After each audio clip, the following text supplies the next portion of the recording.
you don't stand for something. How that puts a black man or white man at stake. 1, 2, 3, 4, 5, 6, 7. 8 shots. That's all it took for Officer Michael Slager to kill Walter Scott.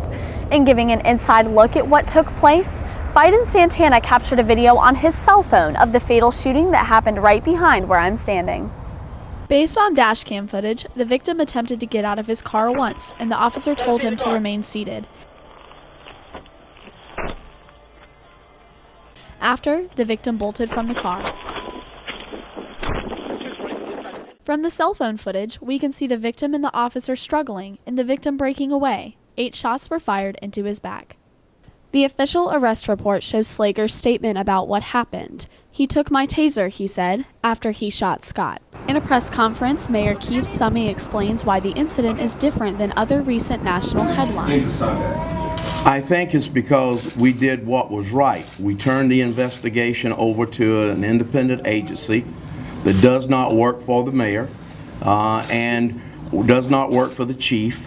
We also then tried to get all the information that we could and turn over to them. Protesters gather outside of the North Charleston City Hall to stand up for what moves they think the city should be making and to have their voice heard.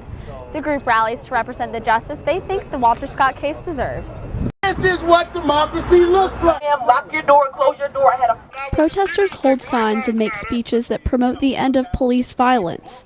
T-shirts are worn with the words "Black Lives Matter" printed on the front. Protester Rashid Ali shares his perspective on the issue at hand. Well, I deem this as not North Charleston, and in my opinion, this is Ferguson, South Carolina. As far as I'm concerned, white men use us as practice when they can't get to the deers. So a black man is just another deer. He should have just handled it. If you saw him getting ready to fall over, just go ahead and grab him, put him in handcuffs, and just, read him his rights. A life could have been saved if he did not have to shoot his gun. Outside of Scott's funeral, the family's attorney responded to the racial protests. But we're not going to let this case boil down to just racial issues, because it's bigger than that. It's a human issue. Michael Slager is charged with murder, but it is unknown when he will appear in court.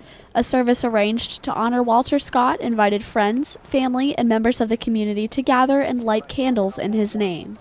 Flowers cover the ground where Scott passed away, where the community can contribute to the memorial or visit to remember the life that was lost.